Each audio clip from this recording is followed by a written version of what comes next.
Good evening and welcome to the March 2nd, 2020 version of the RCC Board of Governors meeting. It's now called to order. The first order of business is approval of the agenda. So moved. Second. It's been moved in second. All those in favor? Aye. Those opposed? Next order of business is the approval of the February 3rd board minutes. So moved. Second. It's been moved in second. All those in favor? Aye. Those Abstain. opposed? Abstain. So you have one abstention. Next order of business is approval of the February 3rd. I love Wait a it. second, wait a second. Yeah, I don't even know how that plays. Yeah, because we only have 5 Oh, people. abstain, I pass. Thank Thank you. you. I'm easy. It's not required. So are they. No, you're not required. And we approved the agenda, and there is a mistake. Approval of the February 3rd, 2020 board actions. So moved. Oh, I'm So thinking moved. ahead. I'll fix that on the Second. the real. It's been moved in second. That's really far All ahead. those in favor? Aye. Those opposed? Next order of business is the chair's remarks. Oh, boy. Is there a lot of stuff going on right now? And don't forget to vote tomorrow, if you haven't already. It seems like most of the people I know, excluding this group, have already voted, so should be very interesting. Okay. But in case, I was just thinking the biggest thing, people need to go to the internet, because you can find out everything on the internet. It's all true. And usually, unless you're in a chat room or on Twitter, you'll get the truth. Some of the other times you don't, but you can go on and find out what the actual truth is. And I try to explain to my daughter, you're supposed to avoid putting your hands on your face. Mhm. And they said there are even some Catholic churches where they're not No sign of making the peace. sign of the cross. Well, and we're elbowing when we're passing peace at the moment. But but people need to be very aware, because some of the things we're hearing are not necessarily true. And I don't know where the numbers, the official numbers that are coming, they're like 30 less than what I have actually heard that there are. Because remember, we started the other day with only 22 people. Now it's 100. From now. Well, they haven't gotten to 100 yet. They told us today there were No. 44. No, they said 100 today. 103. I know this. I'm saying what was officially told us today when Pence stood there. They told us Well, 44. consider the source. Okay, well, Yeah. Oh, I see what you're saying, but yeah, no, I agree. Yeah, because we've known it was 73 before. When they told us it was 15. Yeah, it was 15 and whatever. So go to the internet, and there is a section on the Center for Disease Control, and it will tell you what you need to know. And because of that, my poem today, which was things are very interesting, how the universe works. I was trying to find a poem that had something to do with lying and the whole thing. And I found a poem called, what I thought it was called, The Man in the Glass. Then I found out after more research that it was The Guy in the Glass. And it was written in 1934. When you get what you want in your struggle for self, and the world makes you king for a day, then go to the mirror and look at yourself and see what that guy has to say. For it isn't your father or mother or wife who judgment upon you must pass. The feller whose verdict counts most in your life is the guy staring back from the glass. He's the fella to please, never mind all the rest, for he's with you clear up to the end. And you've passed your most dangerous, difficult test if the guy in the glass is your friend. You may think like Jack Horner and chisel the plum and think you're a wonderful guy. But the man in the glass says you're only a bum if you can't look him straight in the eye. You can fool the whole world down the pathway of years and get pats on the back as you pass. But your final reward will be heartaches and tears if you've cheated the guy in the glass. And the thing that I thought was so interesting and insightful about that is that we know people lie to us, but as long as we don't lie to ourselves. And in researching to find out who wrote this, because it was set up as anonymous. It's written by Dale Wimbrough, and his kids put up a website in '97 because they were so upset because people were claiming that they wrote it. And they said, just think, what's the hubris of saying you wrote something about lying to yourself? And you're lying to yourself. Okay. Next order of business is introduction of visitors. Gee, done here. No citizen input tonight. Next we will have Mr. Thomas, who will give us the February 3rd Finance Committee meeting report. Also, I provided this report at the last meeting, so I won't, though in a verbal context, that was very similar to what we're looking at here. So I will not recapitulate what I already capitulated last month. Great. So, And we heard it. so you can't, exactly, we heard it, hopefully we read this. I assume that the third quarter submission has been submitted now? I started it, yeah. Yep.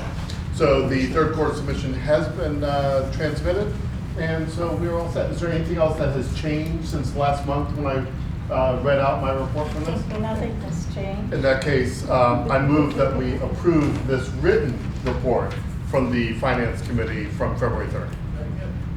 Not yet. We Not have to yet? have- Oh, we have approved to them have- later? I forgot, sorry. We have, we will have the February 10th report, Mr. Bill Bowie, and there's a whole paragraph on why he's doing this. No, that's I am okay. honored to do this Yeah. instead of Mr. Penniman and Mr. Keefe. All right, better places this evening. Okay, so we had the Community Relations Program Policy Engagement event on February 10th, started at 6:30. Two great events. We started it out with the film, which was absolutely fantastic and very, very well done to begin the celebration of our 40th year. Beverly and Walter, who's been very, very involved so far in his new time as supervisor, trying to attend every event, kicked us off and then turned it over to Dr. Kara Fitzgibbon from the University of Virginia Center for Survey Research to take us through the survey results. And she did it quite splendidly. We had a pretty good crowd in there. There were a lot of things that came out of the survey. It is on the website for your download, all of the pertinent information, if you choose to read it. But the thing that we did understand out of the survey is that people they love their Reston Community Center and all that it has to offer. The response I thought was really, really good as far as the survey is concerned, because we were up close to 20%, which is really unheard of in the types of surveys that we did. A lot of information came out of it in terms of demographics. Probably the biggest thing is that from a result standpoint is that there's a major support for a performing arts venue. How it's funded, how it's operated is some subject to question, but the fact of the matter is that people are very, very interested in that being a part of our future, and we will continue to go on from there. After we finished in the center stage, we had a community breakout session to talk about a lot of things. We had facilitators that were from Leadership Fairfax, most of them leadership Fairfax board members that I want to thank for coming out and doing that. Overall, we had over 200 people that attended the events that evening, and they gave us a lot of input. There were 5 different breakout sessions: community building, facilities, programs, communications, and Four breakouts. 4 breakouts. I'm sorry. And everybody had a chance to give their opinion. It was a full room. It was not confusing at all. It may have been a little loud at times, but I think we learned a lot of lessons from it. But the fact is that people were engaged and they were very happy to be a part of the process. And we promised to continue going through their input. I think one of the comments that was left was the funniest one for me is that the RCC should change its name because of RA. And that didn't make much sense. And so I would love to be able to tell that person, and maybe I'm speaking to that person now, but RA is the one that's already changed their name at least once, from Reston Homeowners Association to Reston Association, and we've been consistent for the last 40 years. And I think that we know who we are.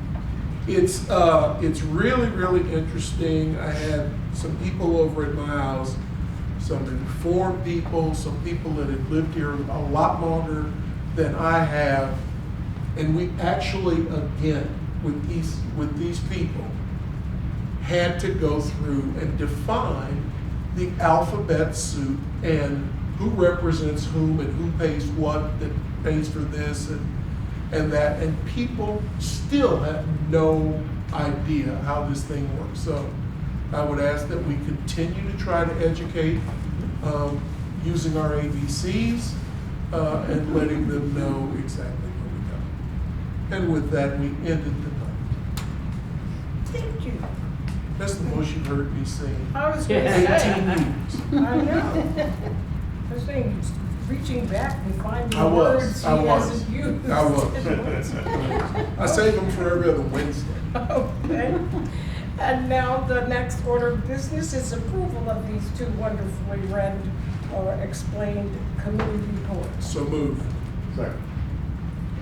It's kind of interesting that the people who gave the reports moved and A seconded. lot of confidence in their material. Really, I'm sure. All those in favor? Aye. Those opposed? Proven right again. Next order of business is board member input on activities attended since last we met. And we'll start with Vicki because we know she's been sick.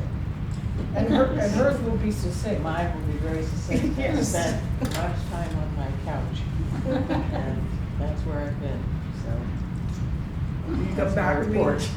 I have to finish chewing, so you have to come back and make sure. All right. Okay, Bill? Lots of meetings, but a couple things that came out. We had an opportunity to meet in my role with the Park Authority, had an opportunity to meet with Walter and take him through all of the things that are going on with parks within the Reston Master Plan, which are our boundaries. And that was a good and informative session, and we are going to set up a meeting like we talked about at the orientation about bringing in RA and giving them the same type of feedback, same type of information. Because again, there's a lot of misinformation out there. There's already $9 million in the till. We've already gotten commitments for almost 30 parks or public spaces to be committed. There are ball fields that are coming. There are green spaces that are coming. So it's pretty exciting there.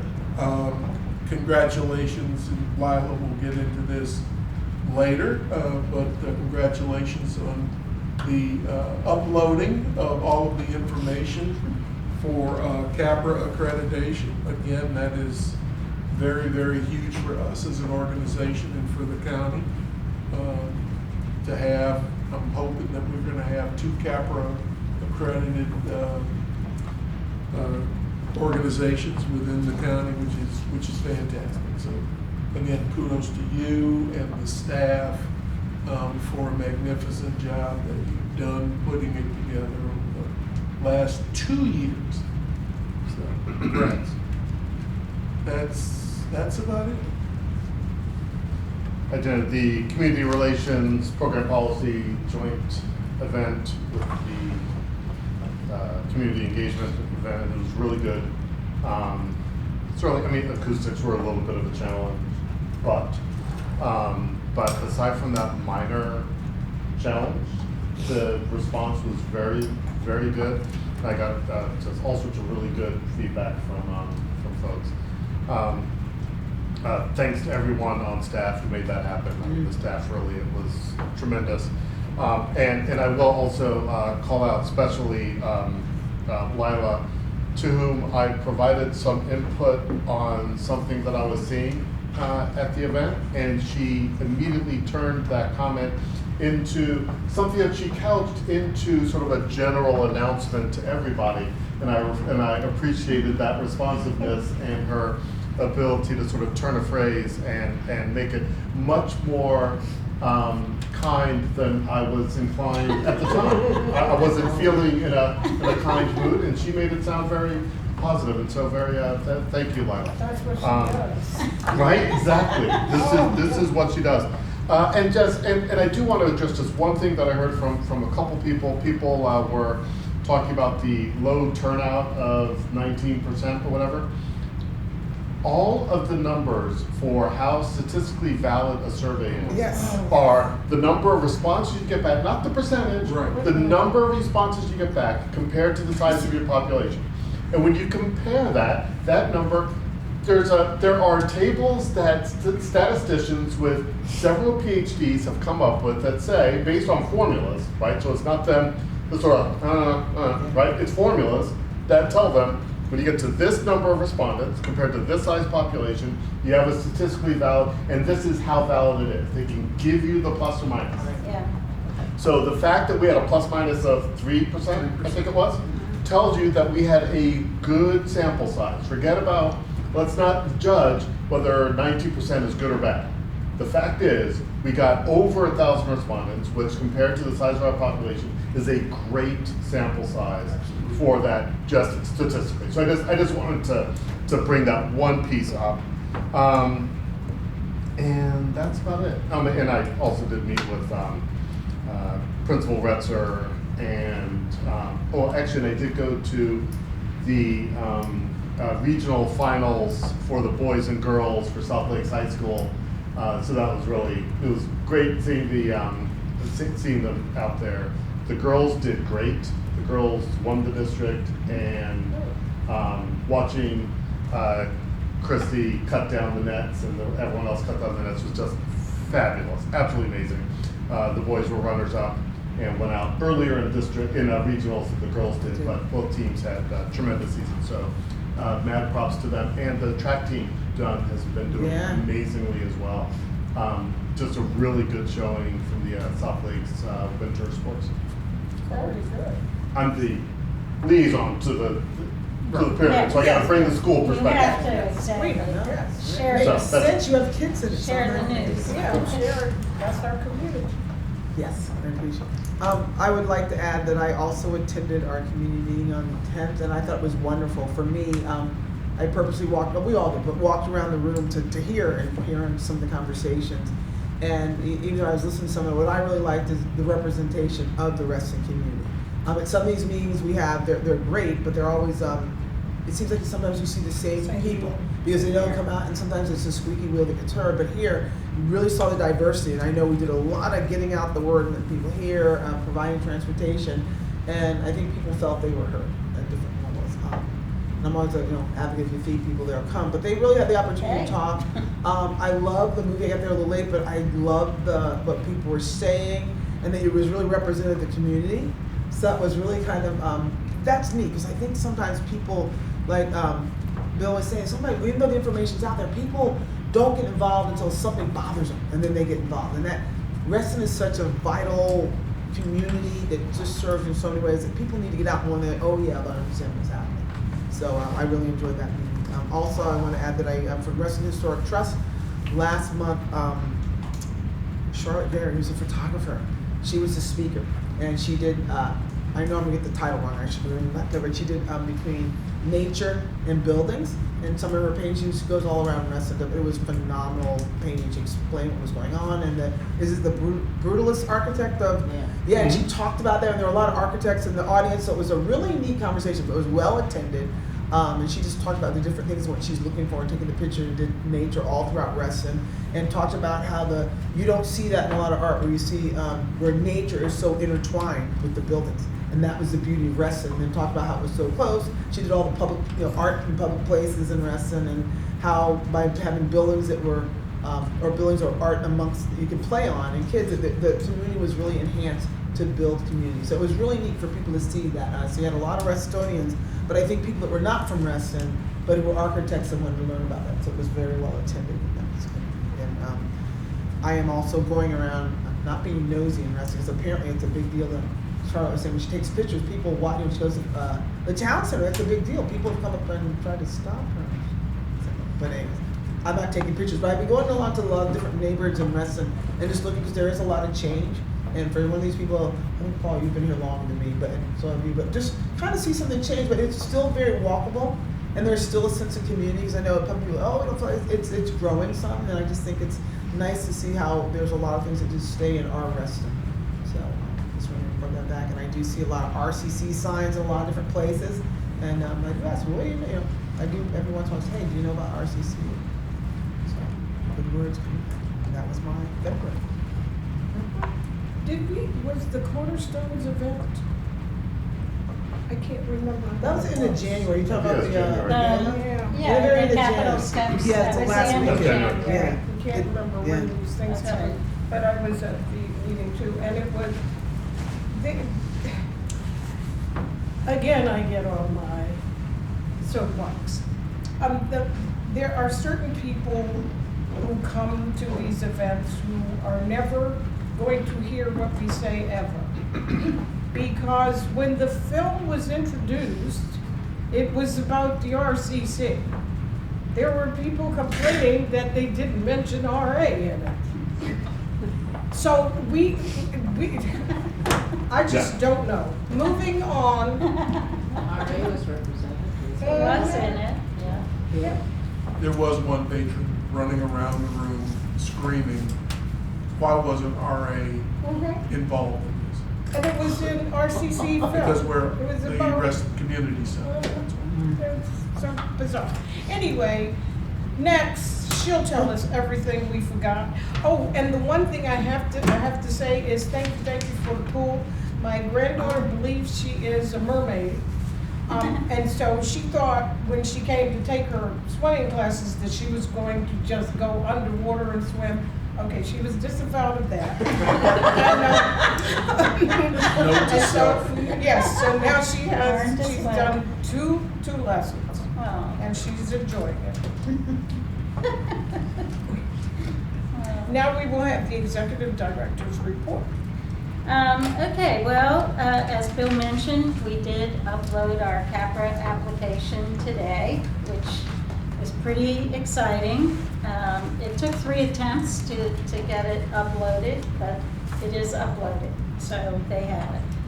We should probably hear back from them if they have questions or if there are issues that they want us to address between now and sometime 3rd week of March or so. The team of visitors who will be visiting us review the narrative and the evidence that was uploaded with it, and then determine whether there are gaps that need to be addressed or if we're ready to be visited. So there'll be more to come on that. You have the final report, and because there were some questions about the science behind the survey, I asked Kara if she could develop a proposal for coming back to do a presentation focused entirely on the science and deeper into. So I have that, and we can do that in mid-April, and that might be something that will be helpful to the community to hear and give us a chance also to address some of the bigger subject areas that were in the 4 breakout sessions. So I think if you're all amenable to that, I'll go ahead with that and have a presentation for the 13th of April, 6:30. And the staff will provide a report to the board in a week for the Community Relations Program Policy Committees of sort of our status on some of the nearer time horizon issues, so we can knock those out and whatever implications there are for the FY22 budget preparation. And then we can focus the conversation the second Monday in April on the bigger issues, the longer term issues, the sort of strategic plan foundation issues. The staff is training in, I hate the name of this software, Dude Solutions. It's so sexist, but that's the name of the software. And that training is going on this week. And once that's accomplished, our big, humongous workbook of all our equipment systems and capital equipment and repair and maintenance issues will be uploaded into that software platform and managed through that platform, which will help us be more, given how many more pieces of equipment and systems and things we have to keep track of now, it will help us do a better job of that. The FY21 budget has been published in the advertised budget documents for the county, if anybody wants to go take a look at that. They've reformatted the way they're presenting agency budgets. It's much tighter and cleaner and looks good. So and it's easy to get to RCC's budget on its own. It's a click away now when you go into the sub-fund agencies. There are 2 volumes to the budget, general fund and other categories, and very easy to link into it from there.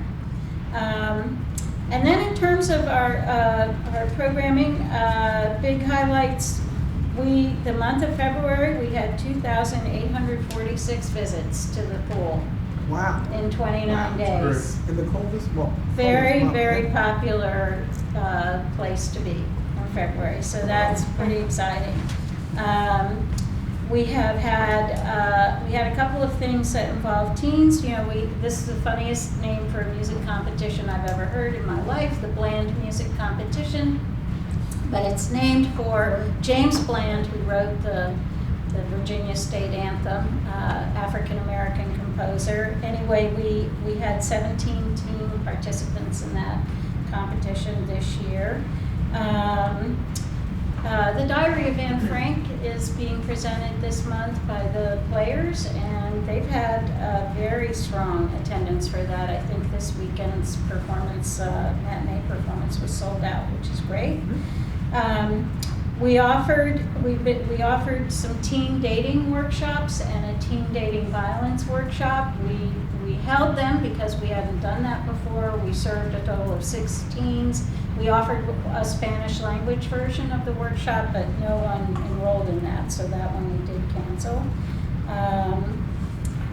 111 rides were given to people who needed rides by RCC Rides in February, and we recruited 2 new drivers for that program.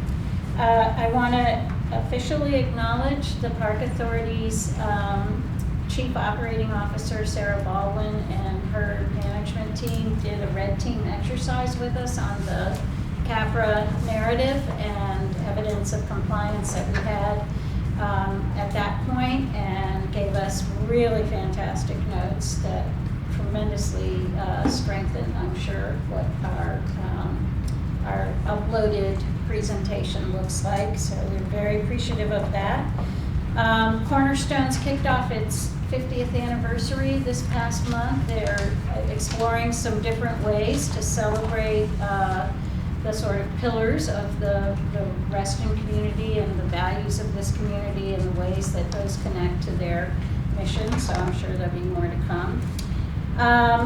In terms of our aquatics renovation update, we are still dealing with challenges related to very poor performance by the original plumbing subcontractor. There's a new plumbing subcontractor, but they're essentially going to have to tear out big parts of the plumbing that was originally installed and reinstall to specification. And in order to do that, we have to stop the water so that the glue can dry. I mean, it sounds prosaic, but that's the actual truth. And so we're going to we don't have lessons offered during spring break, so that is the window of time we're going to give the contractor to come in and take care of all of those issues, which is unfortunate, but I think it's better to get it done and done right and done once and for all than to keep trying to hobble along with a little batch here and a little batch there and you know, having one pool not the right temperature, but the other pool is okay. It's just crazy, so. How did we pass inspection? Well, what inspections tell you is that your plumbing is installed and that water is flowing through it. They don't necessarily get into the pipes to look at which way the valves are installed and whether or not temperature sensors are installed correctly inside the pipes. They're basically going through and looking at your on-off switches and your seals and your pipes and saying, okay. And your safety valves, like they'll make sure that the safety valve is installed to code. Yeah. But not like the shut-off valve. They missed installing certain temperature sensors. That's pretty critical if you want to maintain an actual set point of a certain temperature. They misinstalled some of the valves in the system. They misinstalled the size pipe that was needed for the heat exchangers that deal with the spa. There's and then there were bleeders that were missing. So there's just it's nothing that, obviously we've been operating for a month, so it's not been to the point that you're not meeting health code or you're not able to operate. It just means that pretty much literally every day our building engineer has to babysit the system and they have to monitor it on an hourly basis and make manual adjustments when a valve sticks or it doesn't open or it's not doing what it's supposed to do. So it's a domino effect because the county has held back the contractor's payment, the contractor has held back the subcontractor's payment. The profit for this work is getting slimmer and slimmer by the day. We will not probably, because we didn't want to close while we are having lessons in progress and swing team practices and things like that. So we picked a period of time where we would incur the least amount of harm to our schedule and our programming. And then we are quite hopeful this will cure the problems. It's not great news, but it is what it is. And despite all that and those issues and the variable temperatures that are not quite as consistent as we want them, the reaction from the public has been very, very enthusiastic. People are really thrilled with how beautiful the pools look, and when the temperatures are very close to the right set points, they're thrilled with the warm water. And most of all, remember all the people who wanted that deep water, they are just beside themselves. They couldn't be happier. They keep saying, I had no idea that pool was going to be so big. Well, sized to the picture.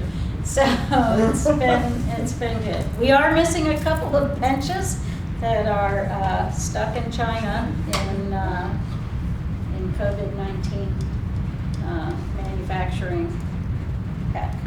So And that's my report. Well, thank you very much. Next order of business, is there any old business? Well, is there any new business? Yeah,